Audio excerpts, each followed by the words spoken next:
And then if we can clap all together. 3, 2, 1. Christ. Damn, for real? Dude, it's like when I'm watching like Yankee games and I'm in the group chat with my baseball buddies and they're like, "Oh shit." And I'm like, "What?" And they're like, "He struck out." I'm like, "It's 1-1." Yeah.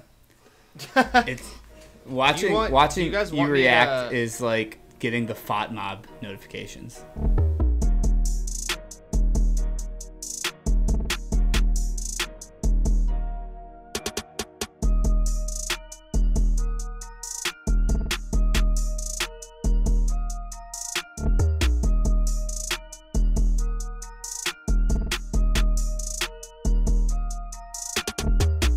The NAFTAA Podcast. Sometimes may be good, sometimes may be shit.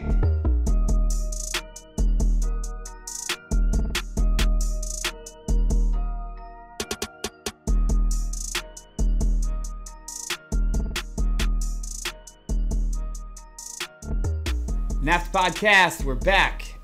It is episode 180 something, whatever. Full slate, full team is here. Nick's in the building again. Dylan's here. Michael is here, maybe a few time zones behind. We're going to deal with that. If it becomes a problem, we'll just kick him out. We'll give him a red card. Totally fine. But the whole gang's here. We had a big weekend, Dylan and I. Nick and Michael. Not sure what you got into this weekend, but Dylan, what a great time in Happy Valley. The score did not reflect that, but other than that, it was a good tailgate for us. I've never had more fun watching a 66-yard touchdown run and pissing so many people off at the same time. It was amazing. There was euphoria in the Delaware section of the stands when the lone touchdown was scored for the Blue Hens. Decent amount of Delaware fans, though. Way to make the trip, way to make the journey. It was not a total loss because I do feel like a lot of Delaware people were drunk at the one bar, that Doggies bar we went to afterwards, and it looked like they were having a fun time too. So, decent weekend for the Blue Hens. I mentioned this beforehand. If anyone who went on the trip is listening to this, I apologize for singing Revival 400. I think it was 4.3 million times. And it was not even the full song. It was just the first line, and then I would throw different words into it, like having a Blue Hen revival. That never happened. You have nothing to apologize for. That's the purpose of that song, is to be repeated the same line over and over and over again. Well, I'll tell you this. When we got home, Alexis, we were in the car on the way home, and I was like, hey, like we should listen to the rest of that Zach Bryan album. She goes, absolutely not. No shot. So at some point we will. 36. There's also like 36 songs on the album. Yeah, no, It's so long. And I did listen to it finally, but I think I scarred my wife. So are you officially a fan? Yeah, I mean, so I have a very love-hate relationship with country itself. I think some of it is just so totally over the top I can't even get into it, and other stuff is bonfire music, which is the best kind of country, I think. I like his stuff a lot. It's very, very good. Very good. Michael, you're going through a music revival, too. Yeah. I currently only would listen to, like, rap and hip-hop because I would only run and work out when I listen to music. And that shit has been detritus lately. Like, it's not been good. Like, there's been no good rap, no good hip-hop. So I was like, all right, fuck it. People send me albums. I got like 15, 16 albums in the chamber I'm listening to. I actually just listened to, who was it? I just listened to Sam Fender, 17 Going Under. Absolutely incredible running music. I was like in euphoria on mile 6. It was great. You should try Guts by Olivia Rodrigo. It got a score of 100 from Rolling Stones. Listen, I'll listen to pretty much anything because the other day I was like lifting to like folk alternative, and I was like, this is definitely not the setting for this, but it's still pretty good. But I have Zach Bryan's new album in the queue as well that I'm gonna listen to all the way through. Before I go to you, Nick, between Zach Bryan on the trip to Penn State, and then I haven't seen this in a while, obviously, because I don't work with kids. Nick, maybe you can confirm this, but you know when like a child is like, hey, I know I'm getting this toy, or hey, I know I'm getting this, and I just have to wait a little bit, but I can't wait, and I really want to go play with this thing. I want to go do this. The amount of joy seeing Dylan tell me only like 2.5 minutes into being in the house that, hey, I have the song of the summer for you, or the song of the fall, or whatever it is. Song of summer. This Olivia Rodrigo song, and he played it with a grin from ear to ear. It was the funniest thing in the entire world. And? Very good song. Olivia Rodrigo. but it's, and we mentioned this before, jokes aside, I will never, she's 19. It feels a little weird to listen to her sometimes. I'm not going to lie. No, she gets me. It's she's describing all the pain of a Wolves fan in one album. Hold on, ready? Guts? Yeah. Guts? John Whitaker at the bottom. He's listening to it. Hell yeah. Absolutely. Hey, I didn't say I didn't listen to it, but I listened to it with the mindset of like, this is a 19-year-old. What the hell? Nick, what's been going on in your music world? I know you're about to say something. I just want to throw an addition. As Michael says he's such an eclectic music listener, I guarantee, or I dare you to listen to Chromatica by Lady Gaga and not just want to fucking get all hyped and fired up. I'm telling you. That gets the vibes going. You know what? You know what the messed up thing is? Like a feel-good Friday mood. I have listened to Chromatica by Lady Gaga already. With that? Yeah, I love it. Wait till we teach you about Avicii. Oh God, dude! And then Avicii, and then Avicii, already, and then Avicii by Avicii, dude. That's a whole nother level of levels. Hold on, you guys. I haven't been shut off from the rest of the music world. It's just not something that I search out as much. So I know who Avicii is. I have also been shut out from the music world, and this is evident of that because the car that we took over to the tailgate was me, Dylan, his wife, and his wife's friend Rima, who was driving, and they were playing music, and something happened. Like, people just didn't have an next queued up song, and I'm in the front seat, so I just went ahead and I picked a Young Thug Elton John song. Michael, the mood in that car shifted so quickly. There's like, who the fuck put this on? Well, you changed it from Remember the Name by Fort Minor. Like, we were grooving. Who's Fort Minor? Also, are you serious? Also, please understand. Fort Minor. From, sorry. Yeah. Please understand, going from Fort Minor to Young Thug is just an absolute knee-jerk reaction, if there ever was one. Well, it then led me to go down the greatest, one of the greatest albums of all time, and we just did Get Rich or Die Trying. So we're ready to go. Yeah. True. I will say, last thing about that is, I want to shout out Rima, because when that song came on, we were halfway through.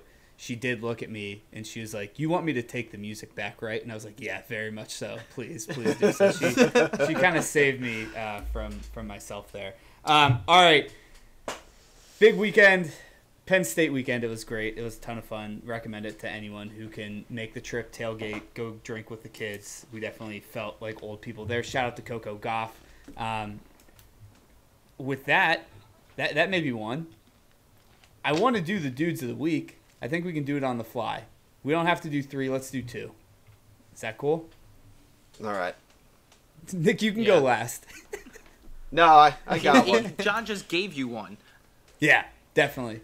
No. Definitely. I don't copy. I don't steal. If I'm going to fail, I'm going to fail on my own. I'm not going to fail cheating. So what we'll do is it doesn't have to be as soccer related. It was that international break. We're going to talk about Team USA here in a second. Just their 2 games against Uzbekistan and Oman.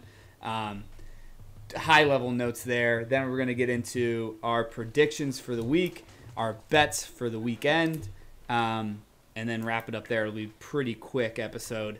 I'll go first since I'm putting myself on the spot here with the dudes of the week. My first dude of the week goes out to a guy on the Ecuadorian soccer team. His name is Jefferson Soteldo. And the reason I want to bring this up is he came out, Venezuelan, not Ecuadorian. God, that was terrible. Venezuelan soccer team. This man is 5'2". He's in the starting lineup for Venezuela. And you know how they walk out with the kids? His teammates put the tallest kid next to him. And he is a full inch taller than this guy. It's a hilarious picture. I will have to send it to the group chat. I'll post it on our socials. But my first dude of the week, Jefferson Soteldo. Shout out to you, 5'2", big guy. Dylan, you want to roll next? We'll go Dylan, Michael, Nick, Michael, Dylan, me. Marcus Yarns is my dude of the week. He is the Delaware running back who scored that 6-yard touchdown and covered Delaware's points of over 5.5 in the first quarter. So, dude of the week. Love him. Michael, your first dude of the week. To the New York Jets. Oh. Jordan Whitehead, 3 interceptions on Josh Allen, saved what was a massive amount of money on the Jets and Aaron Rodgers. After 4 plays, I still got a huge payout on Jets money line, mainly because of their defense and the guy who returned the punt. But shout out to him, 3 interceptions kept me alive. Nick, before you go, I just want to tell Dylan this because he was there when I picked my team. Aaron Rodgers, I started at quarterback, 0 points. T. Higgins, I started at wide receiver, 0 points. I accidentally kept Travis Kelce in my starting lineup, 0 points. Antonio Gibson was one of my starting running backs, 0.4 points. But the kicker for Buffalo got me 13. So, needless to say, I lost Tyler 100. Bass, baby. Yeah, I lost 100 to 58. It was tough. Tough scenes. But, oh well. We're better next week. Nick, your first and second dude of the week. I gotta go with the Jets theme still. I gotta go with Zach Wilson. The dude just needs some love, man. He has been getting trashed all day on New York sports media. Like, I feel like he's not good. He sucks, but I feel like he needs some positivity in the world there. From my Jet fan friends, I'll make him my dude of the week out of sympathy. Shout out to the MILF Hunter. Sorry, Mom and Barb. He was at the ice cream shop right by our high school. Apparently he dates a local girl down here at the Jersey Shore. It's a woman, but yes. He's 24. He's a kid. Yeah, anyway. All right, second round. I'm going to make a shout out to the Ocean Township left winger, Noor Iraqi. Huge week in a big point tie in group play for the Shore Conference tournament and a couple assists today too. So we actually do World Cup style conference tournament qualification this year for the first time. So they have 11 groups of 4 and you play them during the regular season and the top 16 or top 22 advance into the actual tournament, which is pretty neat. Love it. Michael. Sticking with the tradition of Ohio State quarterbacks going to another school and absolutely tearing it up, Quinn Ewers goes to Alabama, beats the Tide with Texas. Anytime you beat Alabama, you get a big boost in my book. Big shout out. Should have stayed at Ohio State. Dylan. Well, I mean, apparently not. Did pretty well. Yeah, true. Can't say Olivia Rodrigo since we already talked about her. So we will go with the music industry still. My dudes of the week, NSYNC, making a comeback on the VMAs last night. Love it. Big time. I would love to know the viewership on the VMAs. I have to assume that it was pretty low. My last dude of the week. Up. Yeah, well, are the videos of her dancing old? No. Or was that from last night? All right. Needless to say, I did not watch the VMAs. My last dude of the week is a TikToker, so Nick will never have seen this. His name's Crush. I don't know if you guys have come across this guy, but he does a very, very good job. He's the one guy that does 1 minute, 1 match week, and he runs through all the match weeks and gives like his thoughts. He's a Leicester fan, so shout out the Pod Mom on that one. But there's 2 TikToks that he did that were perfect. The first one that we are going to talk about here in a second is he broke down the Team USA game against Uzbekistan, and basically said that it was the fakest 3-0 win of all time, which it was. And then he talked about the Alabama-Texas game, about the Texas players being racially abused on the sideline, and it actually is like a very good breakdown about how racism in sports is pretty fucked right now. So, shout out to Crush. Especially in Alabama. Huh? Especially in Alabama. Well, if you go to the forest, expect to see a bear. But what's up, Nick? Can I make it, since you're going to clip this out, can I make a quick edit and remove Zach Wilson and actually throw out the Team Portugal scoring 9 goals without Ronaldo? Fuck you, Ronaldo. Perfect. Yeah. I love that. So yeah, dudes of the week. Obviously next week it'll be actual players. We like to have a little bit of fun with it. Another team that's having a little bit of fun, maybe a coach that's not having a little bit of fun because some of this did not look that great. Team USA, they had 2 friendlies over this international break. They played Uzbekistan first. They played Oman second. They beat Uzbekistan 3-0. Tim Weah had a goal in the 4th minute. Ricardo Pepe in the 1st minute of stoppage time, 90+1. And then Pulisic had a pen 3 minutes after that. And then they beat Oman 4-0. Balogun in the 13th, Aronson in the 60th, Pepe in the 79th, and then an own goal by Oman in the 81st. Ricardo Pepe could have definitely been a dude of the week. I think he scored 4 of the last 5 or 5 of the last 6 games. So shout out to him. But I think the overwhelming feedback that I've seen online, that I've seen across Team USA fans, is that these scorelines don't really do justice to what was going on in the game, and Gregg Berhalter is probably not the answer. Not to call him a Southgate here, who's also under fire right now, but it's been tough. It's been tough sledding for Team USA. Any thoughts, guys? Called it. Yeah. That's all I got. What's our pod stance? What is our pod stance? Anyone but Gregg? Well, no, because there's nothing we can do about it. So I think we have to hope he doesn't suck. Did you see the shirt that someone wore at the game yesterday of, why am I forgetting who the assistant was that took over for... BJ Callahan. Yeah, it's a BJ Callahan photo, and it just says, fuck it, we ball. Yeah, I did see that, actually. I think that when we did the podcast with Alexi Lawless, the man of so many takes, I think we mentioned this, and we're just like, man, it's been so exciting watching this team play more free under this assistant, under this interim. Like, it seems like this is, again, a reserve team, and I think that's the biggest fear, for sure. There's too much talent. Has he still not spoke with Gio Reyna? I don't think he has, which is also a disaster. Pretty convenient he's injured right now, too, to keep kicking this down the road a little bit further. This snowball is just getting larger and larger. As I would say, the pod's Gregg Berhalter apologist and person who, the record spoke for itself. Maybe, the way of play is obviously not what you would want to see. Mm-hmm. It's pretty unacceptable to not have talked to him at this point. And I guess you don't know for sure, I guess, but all the reports were like a month in, he is not spoken with him or Pepe, I guess, either. Well, I'd hope he's talked to Pepe. He was in the squad. Pepe's playing. Well, right, but when the first report with Reyna came out, it was both of them he hasn't spoke to. I'm assuming now that he's on this team, he has talked to him, but Gio Reyna, probably not. Yeah, I think actually the better way to describe this is ironic. If you remember, all of this blew up when Gregg Berhalter was talking at a leadership council.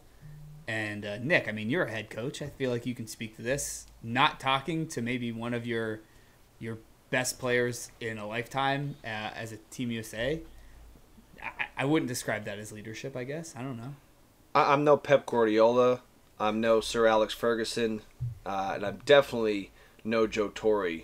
But I don't think that's recommended, not talking to your best player. I would say that's probably a poor decision. And even if it turns into, because unfortunately I've had some moments like this, I've had to have it, when I say have it out, I mean we're not talking screaming and yelling, but like we just were very blunt with each other. I've been coaching for a very, very long time. Like those conversations need to be had, and it's not only about the player being heard and getting out what they want to say, or either the coach saying what they want to say, but the player deserves to be heard. And as a coach, if you're not being reflective, if you're not being able to look at yourself as part of the problem to be part of the solution, to make the equation work, then are you really the guy that's fit for the job if you're not willing to grow? And I think him avoiding it just makes it that much worse of a situation that is already pretty freaking bad. Yeah. I don't think anyone on the pod would disagree with that. Again, Michael, you admitted being the apologist, but I kind of think you've run your course with this as well. We'll see. I will say this: Uzbekistan and Oman are not the matches that you should be excited to get any I don't know insights from or whatever. Like, I'll remind you, in October they play Germany, they play Ghana, and then coming up they're gonna have Copa America, and that's gonna be tough. It's gonna be probably the toughest competition we've played, even counting this past World Cup. All those South American teams. It'll be on home soil, obviously, but there's a lot harder games ahead, and this team did not look that impressive with these 2 wins, needless to say. All right, let's dive in to our predictions for this match weekend. Let's go through it, because Michael gave me some shit last week that I haven't mentioned this. First things first, the entire podcast, all 4 of us are over 500 at the moment. I believe Dylan is 21-18. Nick, you're shaking your head? This is such a bad idea. It was a great run to start the season. Now we're just gonna tank. Like, you can't talk about a perfect game. You can't do it. You can't. It's not a perfect game. Pretty damn good for us, though. I'm appeasing the masses, the little brother. Dylan, you're 21-18. I am sitting at 25-14. Nick is 26-13. And Michael is coming off of a 9-1 match week 4 at 29-10. I repeat, he was 9-1. He's 29-10. If anyone's getting bad juju, let's make sure it's Michael. We'll keep repeating his record here. He's in first place. And we're gonna fly through this match week now. So you got the standings. Michael's in first. Michael's in first, Nick's in second, I'm in third, Dylan's in fourth, all of us over 500. That's kind of crazy. Let's dive into it. The younger brother derby is what's leading us off this weekend. Wolves is going to host Liverpool. Michael, you got to be the favorite in this one, so Dylan, let's have you lead us off. Tell us your pick for this matchup. I'm going to go with Liverpool. Dramatic pause. I love it. In case people thought I was going to go the other way. I'm going to go with Liverpool. I do think we can maybe score a goal because they've looked leaky on the back. However, I think we might give up 3 is the problem. Yeah. One of my bets I will talk about later on for this one. Michael, who you got? Well, I have a stat for you, Dylan, that I think you'll like. Last season, the 7:30 game, 2-2 draw to Fulham, 0-0 to Everton, 1-0 loss to Nottingham Forest, 0-0 to Chelsea, 1-0 loss to Bournemouth, 4-1 loss to Man City. We have not won a 7:30 start game in a year, over a year probably. Sounds like you're due, Michael. So, and not the first time he's actually brought that statistic up either. Yeah, very true. Well, I brought it up, and I think we lost to Bournemouth the next game. So maybe it's a good sign for you. I'm gonna go Liverpool because I don't think we're the team we were last year, but just interesting to think about. That's a really nice way of saying Wolves suck, Michael. That's a really nice way of saying it. I don't have them getting relegated. I don't think anyone does anymore. Can we go over that later? later? Do you move them? Yeah. Do you want to go over that before we break? No, yeah, at the end. Yeah, okay. Just kind of go with the final table for the people. Perfect. Nick, who you got? Wolves, Liverpool. We got Liverpool. Sorry, bro. Yeah, I got Liverpool as well. All right, game number 2. Villa hosting Palace. Nick, lead us off with this one. Who you got? Villains versus the Eagles. This game, if the reverse fixture, is super interesting just because of home field advantage.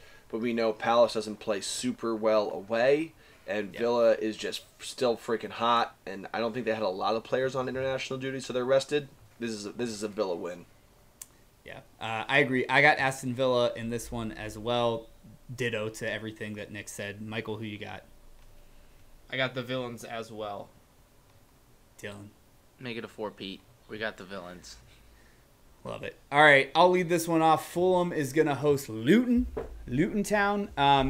Look, there's one thing I want to say, and it's going to be a theme of this season because I think there are still two teams that are just very bad. Do I believe in bullying? Kind of, yeah, in some scenarios. I think in betting, you definitely got to believe in bullying. Anytime that you can bet against Luton, you should. Again, this is going to be preemptive to our bet talk later. I got Fulham in this one, but I'm going to double down on a bet with them later. Michael, who do you got? Fulham, Luton. Fulham as well. I actually think Sheffield United, of those two bottom teams, I still think they're the two worst teams. Sheffield United has actually looked halfway decent. Luton has... I mean, they actually should have got a point against West Ham, but they have not looked very good. Yeah. Dylan, Fulham, Luton. I'm going with Fulham. I think our boy Polina is going to score for the fact that he wants to get transferred so bad in January and needs to keep playing well for Bayern to want to take him. I like that. I like that deep theory there. Nick, who you got? Fulham, Luton. You know, I really want to be on the right side of history when Luton wins that 1 or 2 matches they actually win this year. So it's not this week because it's going to be Fulham, but I just wanted to say that I want to be on the right side. That the one time it happens, I want to be right. Let me ask this quick question, and we'll go around the same way. So Michael, Dylan, Nick, their points you have to assume are going to get picked up at home, right? Yes. Yeah. Luton on the road should be a no-brainer almost every time. Some would say that they won't win a game on the road, but some would. A couple podcasts ago, some would say that.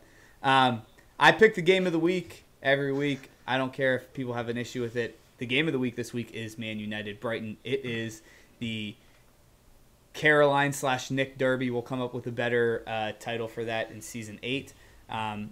Nick, lead us off. Man United's hosting the Seagulls. What are your plans for the weekend? Let's start there. Well, considering Caroline doesn't have any furniture in her apartment anymore, and it includes a television, and it's on Peacock, and I'm living at my parents' right now, I'm not sure where I'm watching this game, to be honest with you. So I just messaged her and said, hey, do you know who you're playing this weekend? I don't think she has, obviously, any clue, and she's just going to check the result and just going to want to say, like, if they win, like, fuck you, suck it, or some shit like that. I don't know, some shit-talking thing she would say, so...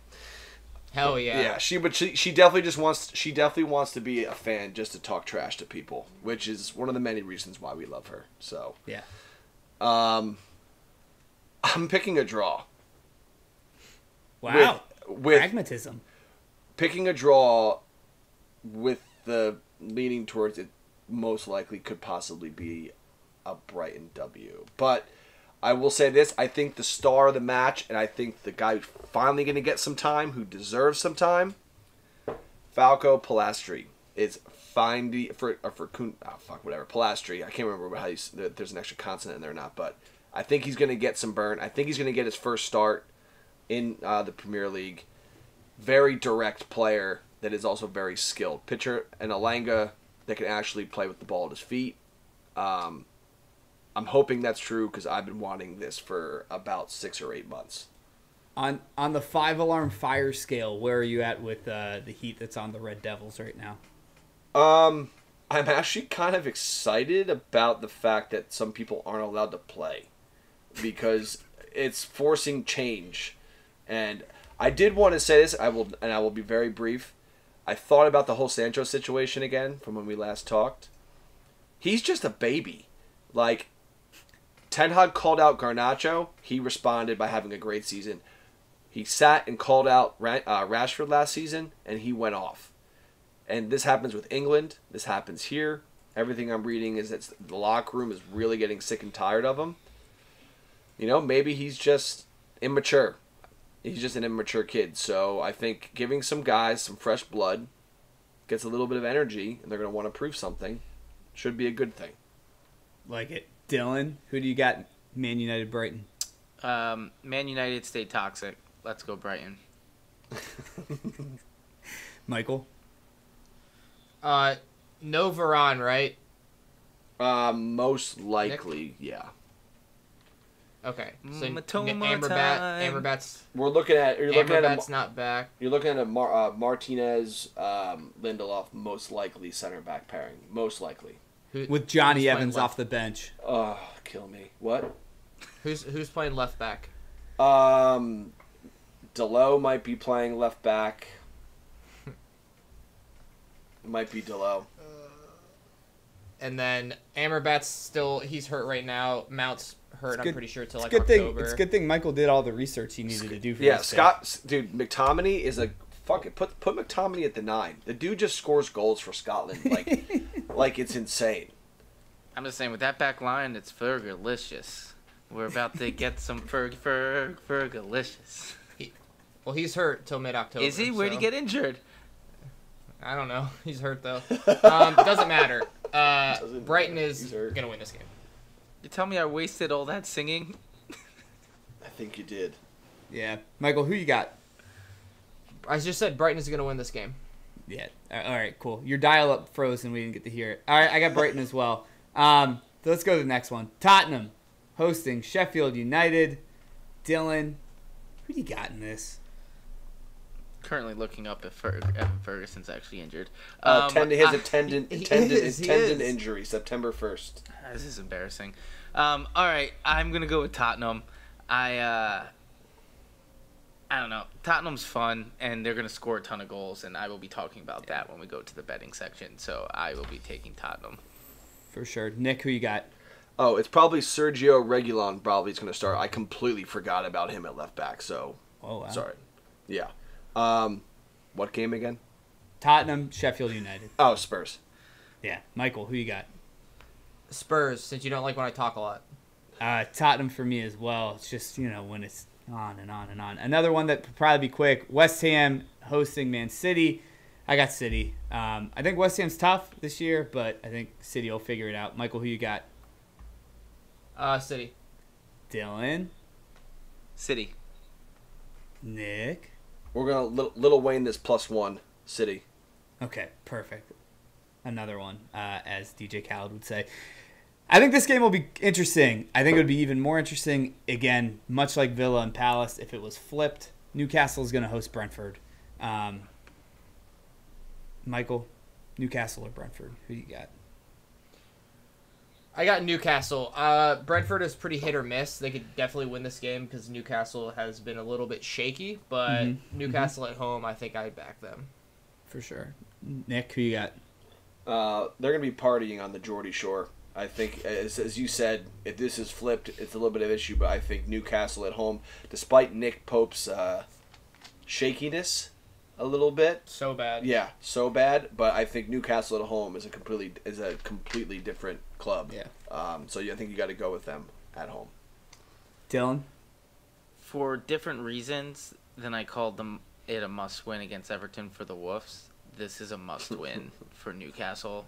So, backs against the wall, I think Newcastle wins. Gotcha. I got Newcastle as well. Dylan, lead us off here because you broke your streak of putting a Chelsea player in the Dudes of the Week, although this Dudes of the Week probably won't count. Bournemouth is going to host Chelsea. Who you got in this? I hate this pick so much that I love it. Yes. Bournemouth. I love that. I knew you were going there. I'm gonna temper expectations a little bit. I have a draw. I think Chelsea's still a train wreck, and I think Bournemouth's kind of on the up. Michael and I have a Bournemouth friend now. Shout out to Craig. He's all over the world. If you check their Instagram out, he was just in Singapore or some shit. But I got a Bournemouth draw here. Nick, who you got in Bournemouth Chelsea? Oh man, I was thinking draw. I don't want you on my side. But now he's like, I gotta make up some ground on Michael. I gotta get out of the mindset of it's Chelsea. Like, they'll be fine. Like, I gotta remember they're a mid-table team. I gotta remember that I'm picking a draw. I'm picking a draw. I think it's a good draw pick. It's the best draw pick of the week for sure. Michael, who you got? I got 3 draws. You know why it's such a good draw pick is because Bournemouth are not scared at all of Chelsea. True. Absolutely not. Iraola is not scared of them. Nope. They're going to Bournemouth. Home game. They're going to get that press on. Chelsea can't score. This is so close to being a guaranteed Bournemouth win that it's a Bournemouth-Chelsea draw. Yeah. So 3 draws. I just like to throw out, if somehow I am right, Chelsea doesn't get another point until December. Just throwing it out there. Bold prediction, throw it on there. Bold prediction. December. Michael, hang on. Before Dylan... I could be wrong. It might be November, but after the next 8 games. You said December. Yeah. Okay, December. Wait. The funnier thing was, based on prior pods that we've done together, as soon as Dylan went into this, I was about to say, Dylan, it's a little early to start bartering of, like, if I get this, it's actually worth 10 points as opposed to just the 1. Villa, Brighton, Fulham, Burnley, Arsenal, Brentford, Spurs, City, Newcastle, Brighton in December 2nd, United December 6th, and then Everton December 9th, and Sheffield December 16th. Dylan might be right. Spot the lie. Yeah. Dylan might be right. It's no gusto. Burnley. No bueno for the Burnley's for their next best shot. Burnley or Brentford. Let's say this, though, real quick before we move on to the next one. With that logic, are they getting rid of Poch? I mean, it's in their nature. They can't. Yeah. If they do that, they can. I know they can, but if they do it, they're literally the Simpsons meme of just walking in and out of the door, and they will be doing that forever. Like, and Frank's going to Lyon apparently, so they have no caretaker to pick up. Oh no, poor Lyon. He'll have he'll do dual managing ship. He'll do both. I can't wait for the fans at Lyon to start screaming at Frank after games instead of the players. Does he know French? I don't know. I can't speak to that. Or I can't speak French either. All right, Everton Arsenal. It's at Everton. I don't think that matters. I think Everton's on the cusp of being a team that you can bully as well. I got Arsenal. Michael, who you got? Gunners. Dylan. Arsenal. Nick. Pew pew. Gooners. Last game, Forest Burnley. I think this will be an interesting one. I'm going to make myself go first just because Company's there. I don't know. I got a connection with him. I do think Burnley gets this one done. It's the first game that we're going to be able to see Burnley play against a team that they need to be able to compete with and beat and win if they are going to be more of a mid-table team. I got Burnley because I believe in it. Dylan, who you got in this? I wore this in honor of Burnley getting their first victory, mostly for the fact that if I am wrong, then it makes me feel really good as a Wolves fan. But I think that they're finally going to play their championship type of style football, and we're going to find out if it works against teams that aren't in the top half of this league. I love it. Also Nick? Goals. Yeah. I'm taking a draw. Ooh. You have 4 draws or 3? Or is this Three. one of your 3? 3. This is Okay. one of my 3. Big draw week. All right. Love it. Michael? Give me Forest, baby. Forest. This is where Michael separates if they can get a win here. Also, is that an Allison kit? This? Yeah. No, it's Gakpo.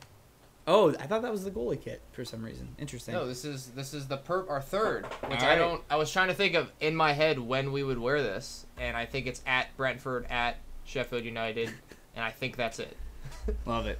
All right, let's get into the betting section. Dylan's betting corner. He's going to host it. He always hosts it, but he doesn't really host it. I'm not going to put that on him because I didn't tell him to do that. Dylan, do you want to start with your bets first before we get into the parlay, or guys, do you guys have them? Who should we start with here? I got mine. Let's Michael, do the rip 'em. parlay. You want to do the parlay first? Yeah, why not? All right, Michael, Okay. give me your leg of the parlay. So I just want to be transparent here. My leg was the one that lost our parlay last time. The weakest leg of the parlay lost. How strong of you. So, yeah, sorry. I am going to go with, I think Aston Villa at home, -110 is criminal.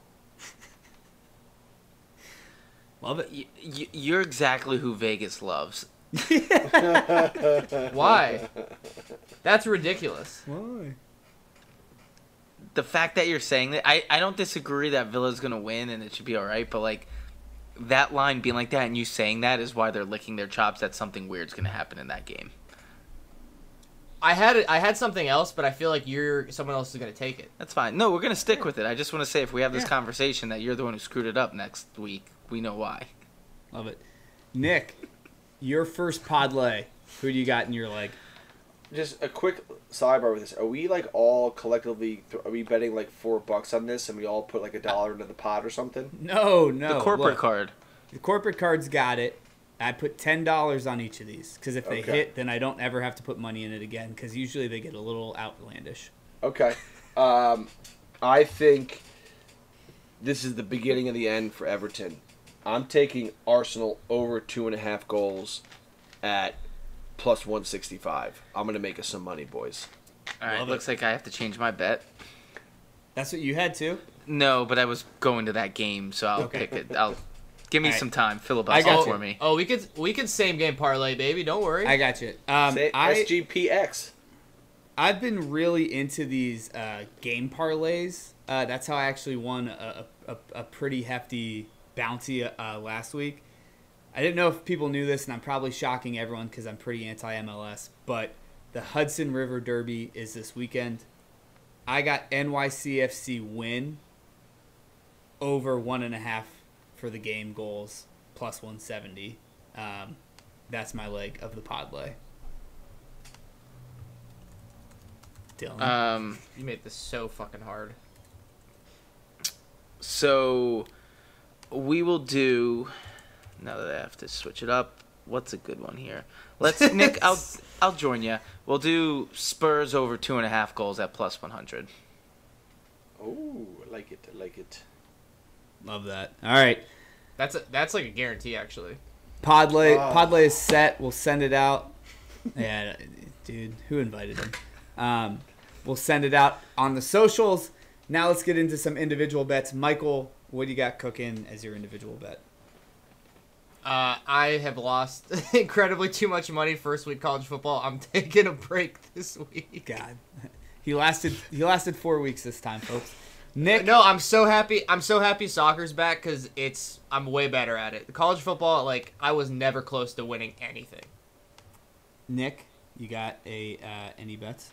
I don't right now because I'm a little cold, but I would like to throw out a few futures that I did bet. I did bet Kelechi Iheanacho to win the Golden Boot in the championship, which is not going well. And I'm still waiting on my Inter Miami bet to win the MLS Cup to come true. Hey, they look tough. They're actually gonna roll me into my individual bets. I'll take up the slack for Michael, because he was doing like a parlay bet, and then we'll roll it to Dylan for his individuals for this week too. I mentioned that I was getting a little obsessed with these same game parlays. I need to be checked into a hospital. I'm fully obsessed. I'm admitting I have a problem. Liverpool win over 1.5. Fulham win over 1.5. Arsenal win over 1.5. Inter Miami win over 1.5. That gets you $14.98. $10 on it. That's what I'm placing, and it'll win you $159. So that's my parlay for the week. That Michael usually does. It's essentially an 8-leg parlay, so I apologize. Yeah, that's Dylan? all right. It's good to give them money. All right, we're going to start off. I'm going back to some of my bread and butter. United Brighton, over 10.5 corners plus 115. Both have been having over 13 corners a game, so let's hope that doesn't just stop right in its tracks this weekend. I don't know why. It's probably going to be the complete opposite, but this is very much a gut pick. Newcastle Brentford under 2.5 at plus 120. Something tells me it's a 1 or 2-0 win. Newcastle. Probably wrong. Then we're looking at a plus 160 same game of Liverpool to win and both teams to score, which I guess is going to not happen. Reverse jinx because of what Michael told me and you guys at 12:30 games. And then finally we're going to do Arsenal getting a clean sheet against Everton and to win at plus 165. Love it. Damn. I went all plus money. I think I'm coming back strong after the national break. Yeah. I think we took our licks the first couple of weeks, like we mentioned before. We had to feel out the field, and now I think we're coming in with a vengeance. Hopefully, Michael, you can get your money up and get back into it. It's good to have a third person. Nick, I apologize for the futures. Although, I will say, I'd be remiss not to say, like, this Inter Miami bet looked awful on the face of it. Oh, you told me. And now I'm sitting here, I'm like, no, they're going to make the playoffs. Like, and if you get in the playoffs, anything can happen. And then they have a really, really good chance of winning the treble. Yeah, a team called Philadelphia Union can stop them right in their tracks. Well, they can still win too because they got to beat the Dynamo in the what's it called, Hunt Trophy. The guys from Columbus, I should know this, but Inter Miami, crazy. Next season's going to be nuts with a full season with them. All right, before we leave, before we bounce, we're going to have each person go through their final table predictions of the season. Oh my God. Since I am talking and I want to stop talking because I'm losing my voice, I'll go through mine. I'll start from the bottom. Luton. Hold on, let me adjust this. I'll start from the bottom. Luton's in the basement. Sheffield United in 19th and Everton in 18th getting relegated. Wolves survive in 17th, Forest in 16th, Burnley in 15th. Bournemouth 14th, Fulham in 13th, West Ham in 12th. Palace, upset of the season, not finishing 12th, actually in 11th. Brentford in 10th, Brighton in 9th, Spurs in 8th. I think I will regret that. Newcastle in 7th, Villa 6th, Chelsea 5. I think I may also regret that. United 4, Arsenal 3, Liverpool 2, City to take it all. I'm just going left to right. Michael, give us your final table. Sheffield at the bottom, Luton 19th, Everton 18th, all three getting relegated, obviously. Wolves just making the cut. Then Fulham, Nottingham Forest at 15, Crystal Palace at 14, Bournemouth at 13, Burnley at 12, West Ham 11, Brentford 10, Chelsea 9, Villa 8, Newcastle 7, Man United 6, Brighton 5, Spurs 4, Arsenal 3, Liverpool 2, City 1. Dylan. Similar at the bottom. I don't like this anymore. Luton, Sheffield, Everton getting relegated. Fulham's going to lose their best player in January, and then they'll go sliding into 17th. Wolves at 16, Burnley, Nottingham Forest, Bournemouth, Crystal Palace, Brentford, Chelsea coming in at the 10th spot, West Ham 9, Newcastle 8, Villa 7, Spurs sneak into Europe at 6 with Brighton at 5, and then Man United at 4th, Liverpool 3rd, City 2nd, Arsenal 1st, just because I need some flavor for you guys. And Nick, take us home.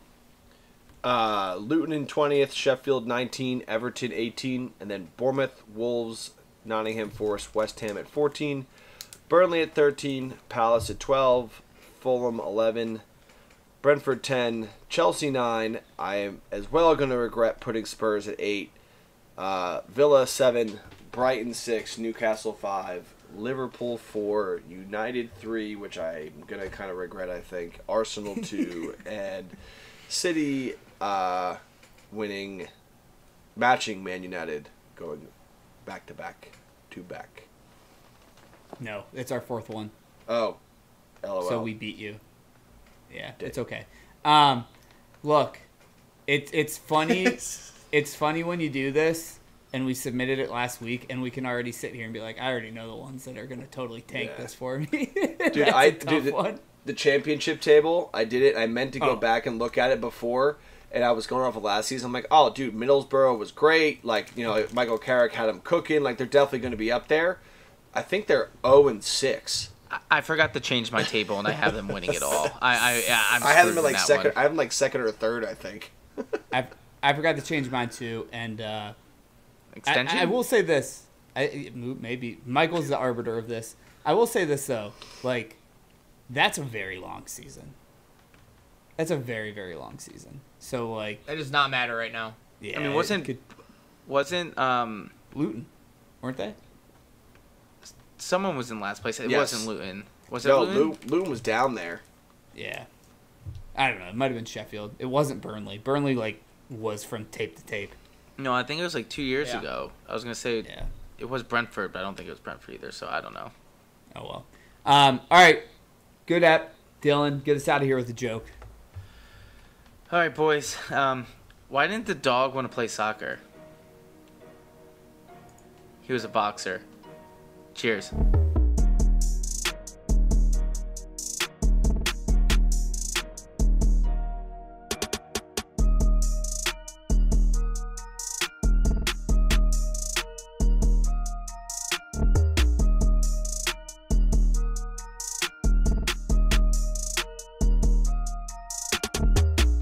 The NAFTAA Podcast. Sometimes maybe good, sometimes maybe shit.